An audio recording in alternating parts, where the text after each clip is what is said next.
Hi, Andrey. So you've written your first set of essays. Good. Very happy to see them both. So let's take a look at what you wrote. Okay. The first one is about schools and whether or not they should be more entertaining. So here's what you said.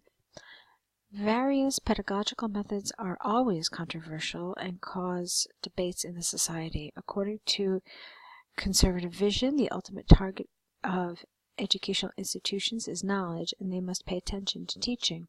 Other individuals suppose that modern schools should also deal with student spirit and create more recreational activities. I agree with the latter because I believe that this approach may increase the efficiency of studying. This essay will discuss both sides using examples from TED Talks and media to demonstrate points and arguments. Okay? Fine. On the one hand, the effectiveness of traditional methods is confirmed by decades of practice. This is largely because the youth with better academic results and higher level in subjects has better chances to get into university or be employed. According to recent studies by The Economist, school results are still taken into account by the vast majority of universities and employers during the estimation and comparing. That's a little awkward right here. During the estimation and comparing candidates just feels very awkward. So let's see if we could rephrase it somehow. The vast majority of universities and employers, when reviewing and comparing candidates, maybe would be better.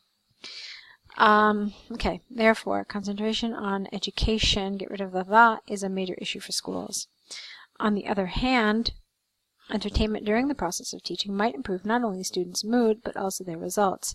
There is ample evidence to suggest that recreational and extracurricular activities motivate and involve pupils. The Canadian educational expert in his lecture on TED conference stated that their research confirmed that in schools which started utilizing these practices, the proportion of children who skip classes decreased significantly. Consequently, these measures may improve results. Okay, there are a couple of problems in this paragraph. First of all, this was awkward here. The Canadian educational expert in his lecture on the TED conference. That was just, it felt really awkward. So how about a Canadian educational expert who gave a TED talk, stated that in their research, stated that their research confirmed that. And you don't need all these commas. These commas really act like nothing but a speed bump. So, stated that their research confirmed that in schools which started utilizing these practices, the portion of children who skip classes decreased significantly. Okay, it flows so much better. It doesn't slow down the reading of this, so you need to get rid of those commas. Consequently, these measures may improve results. Okay, the other problem that I had with this is that it's really vague. So you talk about recreational and extracurricular activities, but you never mention what they are. So it just feels really underdeveloped. Let's see. Admittedly, both body paragraphs are really rather short, but let's finish your conclusion and we'll talk about all of that. So to conclude from the examples and arguments given, I insist that entertaining activities in schools influence students positively, hence they must be practiced widely. Okay, here's the first thing. It's really important in task 2 that your paragraphing is clear. So you need to leave a space between each of these paragraphs. So you just, for as long as your typing is concerned, you just have to hit enter so that you have a space between, one line between each of these paragraphs. Okay, so that's the first thing. Let's see. Okay, and then the other issue that I have is, as I mentioned really briefly before, your paragraphs are really underdeveloped. So take a look at how long your introduction was. It was 4 lines.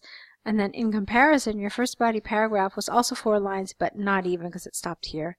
And then your next body paragraph was pretty much the same length. And that's not such a great idea, because really what you should be focusing on in these essays are your body paragraphs and not your introduction or your conclusion. This is fine for a conclusion here. 2 sentences, 2 lines, maybe max 3 lines, but really no more than that. And your introduction should kind of follow that same pattern. This just felt a little too long. Essentially, it's a formality. Your introduction, your conclusion, They have a very specific purpose. They have to introduce the topic. They have to express your opinion. But other than that, it's a good idea to keep them brief so you can really focus on your body paragraphs and developing the arguments there. Okay? So I definitely don't want to see a body paragraph that is the same length as the introduction. So a little less emphasis on the introduction, a little more emphasis on developing your body paragraphs, okay?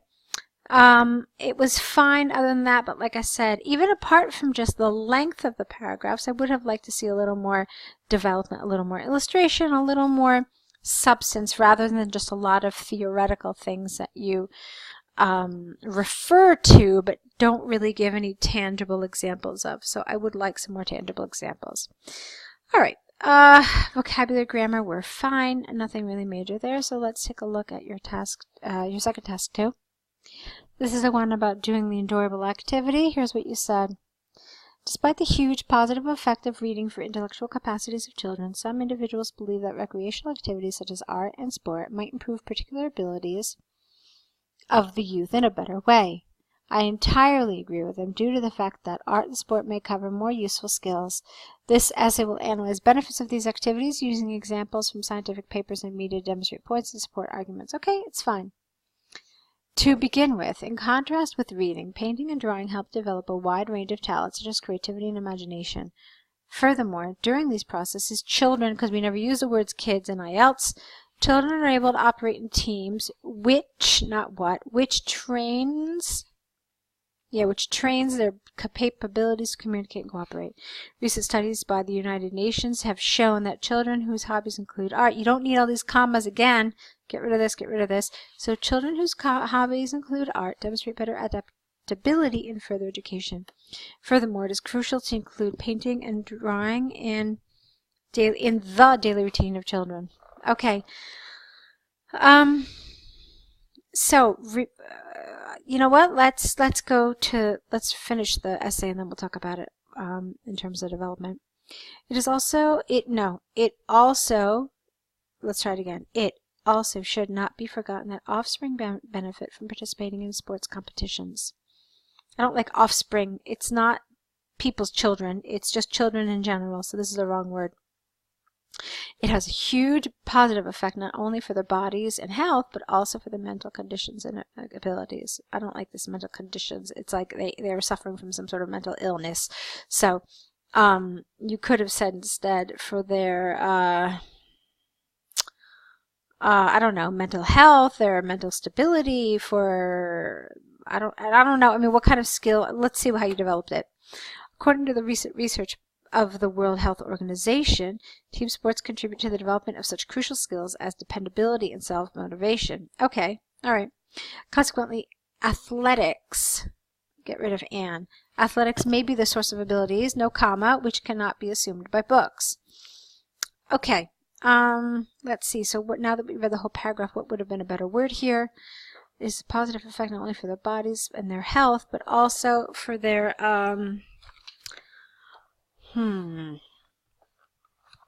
let's see. Oh, you could have said interpersonal skills and character development. That could have worked. Okay, the development of their personality, the development of their character. All right, that would have been okay. All right, so let's see your conclusion now. To conclude from the examples and arguments given, I strongly believe that entertaining activities such as art and sport may have more advantages than reading. Hence, it is crucial to include them in the daily routine of every child. Okay, so let's talk now about how you develop this. Most of the grammar, most of the vocabulary was okay, as we've already covered. The paragraphing was fine, so coherence and cohesion were well managed, no real problems there. Again, I'm going to advise that you leave a space between each of your paragraphs, but what I really want to talk about right now is the task achievement. You were supposed to talk about activities that develop creativity and skills, okay? So here you started off talking about creativity and imagination. Here you started talking about painting and drawing. You said creativity and imagination, but then when you got down to it, you never really talked about creativity and imagination. Instead, you talked about their capabilities to communicate and cooperate. Then you talked about adaptability. So where are you actually going to discuss creativity and imagination? Because essentially what you're talking about here, the specific skills that you were talking about really referred to interpersonal skills and have nothing to do with creativity and imagination. Okay? So that's the first problem. So it really doesn't feel, while you mentioned it, it doesn't feel like you covered it at all. So let's look at this paragraph because this was a little problematic for me. To begin with, in contrast with reading, painting, and drawing, develop a wide range of talents such as creativity and imagination. Then you start talking about children operating in teams, when what you really should have done was you should have developed this. You should have given some sort of example about how these activities develop creativity and imagination. Support it a little more. Okay, so every time we draw out some sort of main idea, we have some sort of idea that we're proposing, we have to back it up with some sort of support, some sort of illustration, some sort of explanation. Okay? Let's see. And this was fine.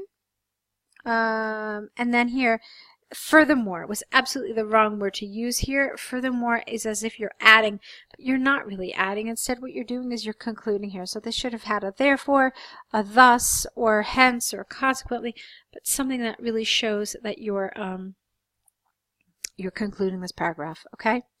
Now, here, what did you talk about? Here you talked about sports. You said it was good for their body. It's good for their, we said, decided on character development. Crucial skills, dependability, and motivation. I wanted, again, a little more about this. I wanted why. So why do sports help contribute to these things? Explain it to me just a little more. How do sports do this? Okay, just give me an example. Like, for example, when you are playing football, for example, you have a particular role, you have a particular responsibility, and each player on that team has a particular job to do. Therefore, there's this interdependence, and people know they can rely on their teammate to do the right job. Okay, so people feel a sense of responsibility when they perform these sports. So just a little further extension. Okay. So that's what was missing for me. I mean, like I said, grammar, vocabulary, all that was fine. We have to work on the other areas. Okay, so now let's talk about what you need to do. The first thing you need to do is correct these essays based on my suggestions. Then you have to create an error correction list where you write down all the errors that were pointed out to you, and then next to each error, write down what the corrected version would be. That's a list you're going to add to with each essay correction you get back. The third thing you have to do is write a new set of essays. So try to do this all within the next 24 hours or so you can really just apply everything you've been learning. Go ahead, get that started, and let's meet back here in the next day or so. So good luck with your next writing assignment.